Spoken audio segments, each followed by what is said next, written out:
May bunga yung siling haba. Ito.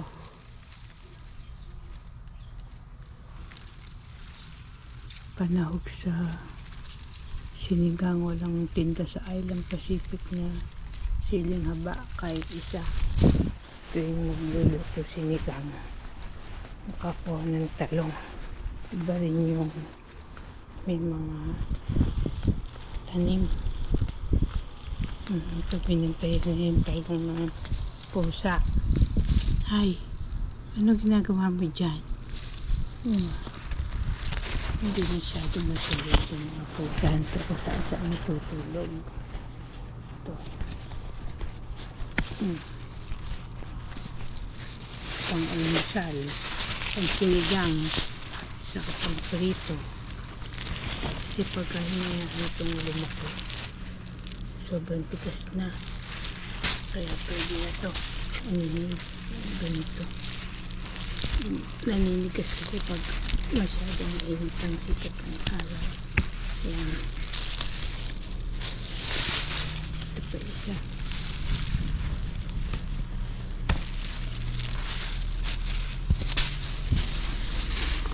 Ito sa kapanigang. Yung isang medyo malaki na rin.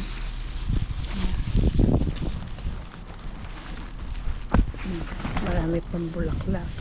Kaya huwag mo patatamaan yung bulaklak ng talong. O ikaw, ano, isasahod na rin kita? Siopaw. Ito naman ang plant. So, ganda hulog-hulog na. Lakas kasi ang hangin. Ito naman ang kulay pula. Pag lumambot na ganyan, pwede na yan. Pwede na kasi hintayin mahulog. Manamis-namis na rin yan. Ito kagaya nito. Kasi pag masyalan din kasi ito pag nahulog sa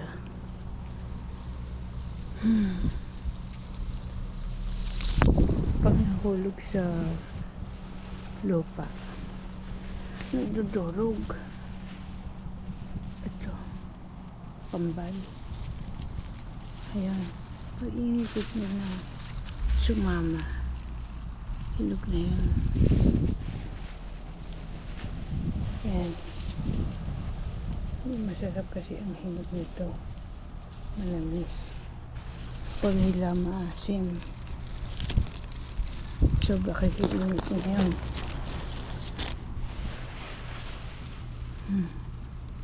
Pangalis umay, ito pwede na rin. Saka itong nahulog. Ayan, abot na abot eh. Saka umikot na ganoon, pwede na yan. Yung masasayang kasi pagkain ito, tingnan nyo. Sobrang dami ng prutas na panonoodin nyo yung mga dati kong vlog. Sinasabi ko doon yung mga pataba na ginagamit ko. Ano, sayang. Papakain na lang yan sa mga duck.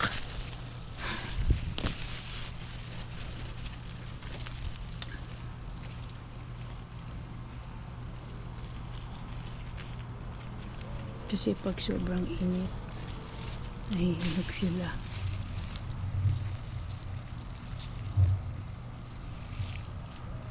Ay, ayaw sumama.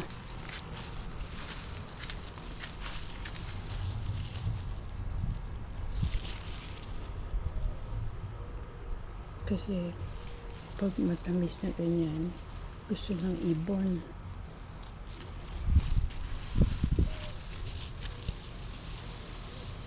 Dapat siguro guguntingin na to. Kasi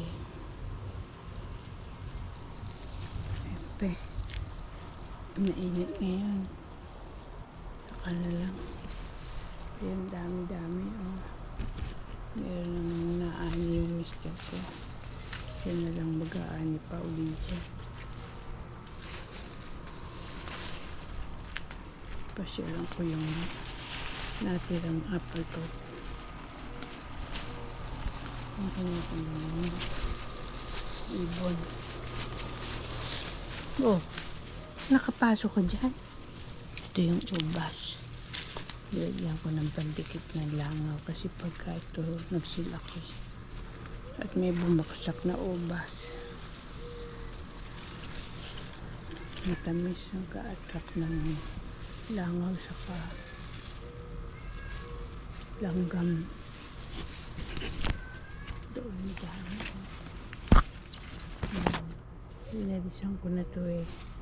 May nahuhulog na naman na dahon. Mag-aano ko dyan eh. Hindi ko pa nilagyan ng pataba. Pasisingawin ko ng mga kasi ang mga gusto ng mga ano kasi insekto na tatago sa mga dahon saka sa mga pataba. Kaya wawalisan ko pa uli yan bago didiligan, bago lagyan ng pataba. Miracle Grow ang gamit namin. Yung mister ko ang lalagyan niya ng cow food para medyo lumaki. Saka dumi ng bulate. Yung mga dumi ng bulate pag nakakita kayo nakalutang, ito naman siling labuyo. Yung dahon ng siling labuyo masarap ilagay sa tinolang manok, lalo na pag Tagalog. Yan. Ito medyo pagka magsasabit kayo ng mga pandikit ng langaw para hindi, kasi pag talagang may mga tanim, panahon ng kahit panahon ng pinya, panahon ng pag kumakain kayo coconut, lagyan nyo ng konting o kaya manggang hinog yung mga natira nyo, kaya mga masasukal, ididikit nyo ng bahagya dyan. Ito kasing pandikit na to kabila, ganyan kalaki. Yung isa nilagyan, yung isa aalisin lang yung papel, tapos may kasama ng tali yung sasabit nyo. Okay, be sure to subscribe to learn more ideas on my video blog. Thank you for watching. Bye.